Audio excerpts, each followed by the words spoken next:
Before I begin, I just want to say congratulations and thank you to the Houston Astros for winning the American League wildcard game and humiliating and embarrassing the Yankees on their home turf. It's hilarious to see all the Yankees fans bad-mouthing their team now, like, oh, trade Ellsbury, oh, trade Gardner, trade Girardi, you know, fire Cashman. Yeah, well, look at us, we were in last place, so stop bitching. There is nothing I like to see better than watching the Yankees lose. I mean, besides Kobe Bryant losing, LeBron James losing, and the two Manning brothers losing, there is nothing I like to watch better than watching the Yankees lose and A-Rod cry. Because A-Rod destroyed the game of baseball. Dick. Alright, so enough of that. Let me actually talk about what I'm here to talk about. And go Cubs.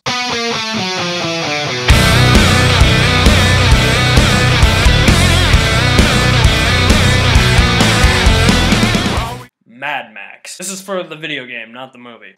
So Mad Max is a video game for the next gen for Xbox One and PS4 set in the Mad Max universe, kind of based on the Mad Max movies. It's not, you know, it's not an adaptation of a Mad Max movie, it's just set in the same world. Pretty much what I got from the story, if there was one, Max is just traveling through the wasteland and the brother of Immortan Joe from Mad Max Fury Road, yeah, there's a brother, he's got a brother apparently, named Scabarus Scrotus. He steals all of Max's belongings, he robs Max, leaves him to die in the desert, and now Max wants to go and get his revenge and build his ultimate car, the Magnum Opus. That's pretty much the gist. There's more to it, but this game was really polarizing for a lot of people. It took gamers and critics by storm. It really received a mixed reception.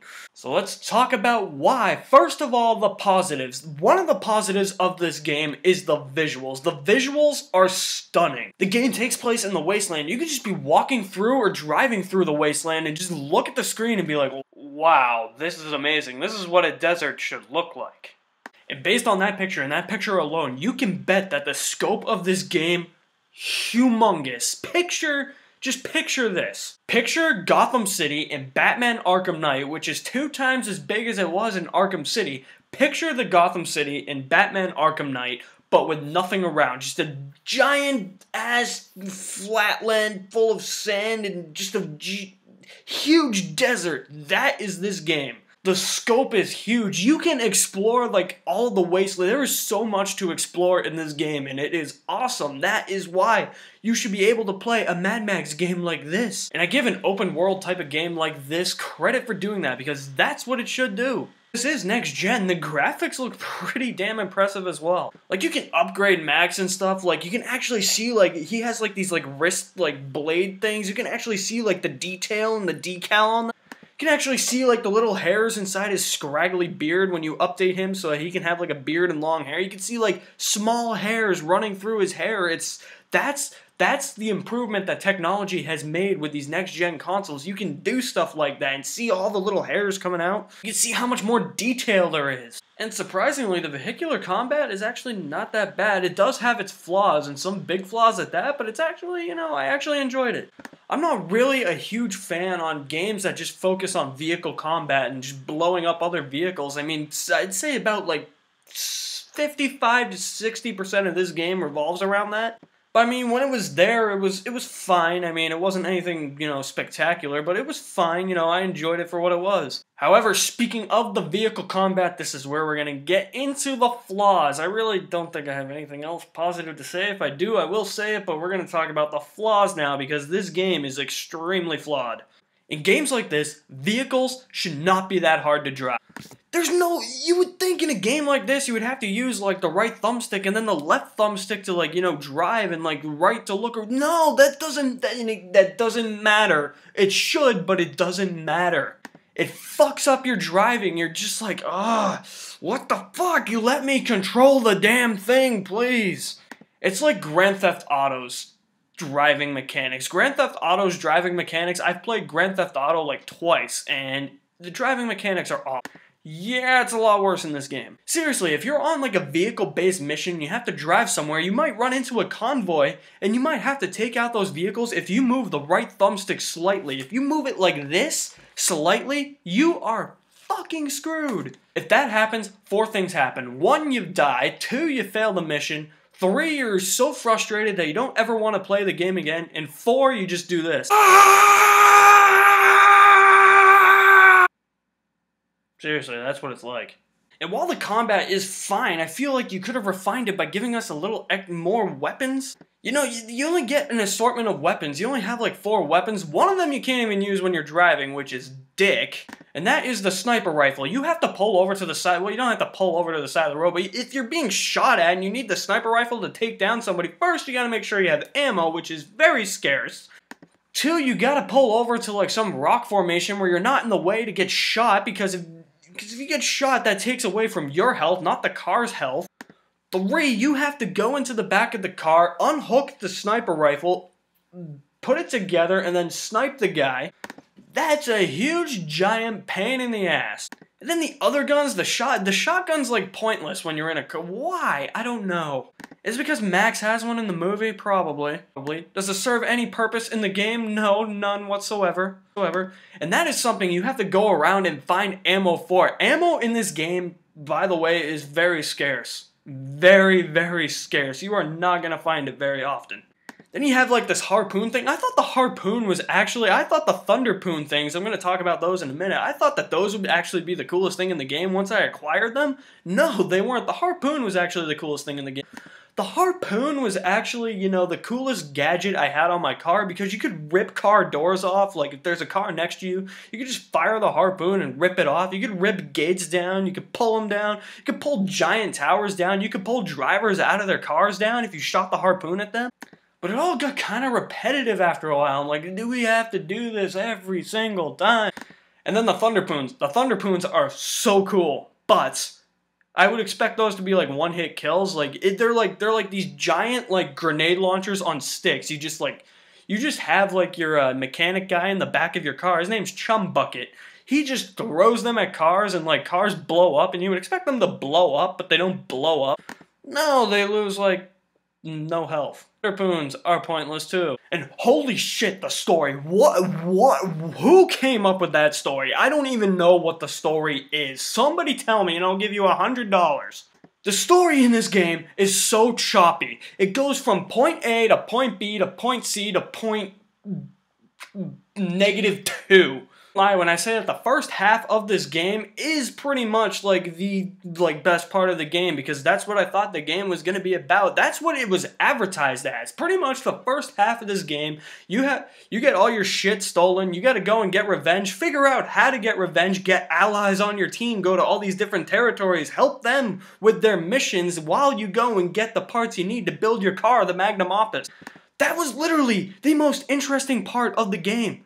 Then the next quarter of the game doesn't make any sense, because you enter this big-ass race where you have to blow up a bunch of these cars, and it's pretty much Mario Kart on steroids. It's Death Race meets Mario Kart in the desert. That's the best way to describe it. That wasn't that interesting.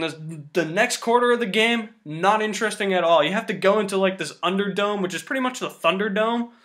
It turns into like a horror game for some reason. You have to somehow Max becomes attached to like this girl and like her daughter, which didn't make any sense whatsoever. Every twist that is in the last quarter of this game you see coming. So pretty much only half of the game's story is good. The other quarter and quarter after that, no, not that good. They got boring, and some of them were hard where it just made you want to throw your Xbox One controller at the screen and quit for like ever. Because the missions were just like this. Well, I died again. It's the 10th time in the past 2 seconds that I've died. Fuck this shit. I'm done. Missions only have one difficulty. The campaign's only all one difficulty. There's no, like, you can't go to, like, a mission and be like, oh, this mission's a little bit easier than this one. You know how sometimes in those games it says, like, this mission's easy, this mission's difficult, this mission's super hard? Yeah, none of that shit. It's all one difficulty. So you could go into a mission and then you could keep dying and you get frustrated and you keep trying to play and you just get stuck, and you can literally walk away from the game for a week, come back, and then you'll somehow beat that. Then you'll get stuck on another part and you can walk away from the game for 2 weeks. You come back and beat that part, and then you'll go and play the rest of the game. Seriously, that is what happened to me. And when I came back, I was like, I know the story. I'm not missing anything. Because there is no story! Another thing I gotta talk about. the sandstorms. Of course, I understand why there's sandstorms in here. I get that aspect because you're in a wasteland, you're in the middle of a desert, there's going to be sandstorms. So there's going to be like debris flying all over you, all around you and stuff. But seriously, you have to wait out the sandstorm. So you have to seek shelter. That makes sense. But you have to wait out the sandstorm.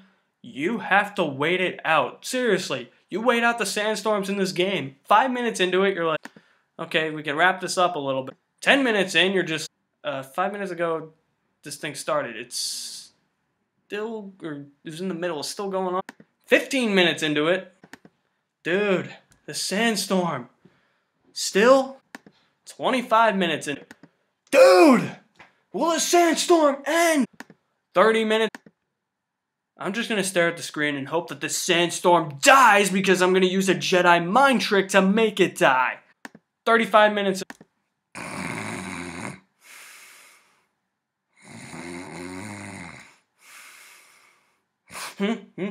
Oh my god, the sandstorm is done. It only took long enough. Seriously, there was a sandstorm. I was playing yesterday. I timed it. 18 minutes and 41 seconds. Unacceptable. You should not have to wait that long to play the main campaign and walk around the wasteland ever in a game like this. That is just ridiculously bad. That is a dick move to gamers. Why that is like that, I don't know. One thing this game has that I absolutely hate in Middle-earth Shadow of Mordor did the same thing. That thing being that sometimes you can't access the main mission without doing some of the other side stuff. The main mission is locked until you complete a number of tasks with the side stuff. That is stupid. That is pointless. I don't get that. I never got it because why do I want to do the side stuff when I want to do the main campaign? The main campaign is the main missions. Those should not be locked out. Side stuff is to be done at your own time. See, if you're the kind of gamer I am in an open world game like this, I just want to go do the main campaign and then go back on replay or after I'm done with the story and go and do the side stuff. I don't want to do the side stuff while I'm doing the main campaign. I can save all that for later. That's why I save it for later.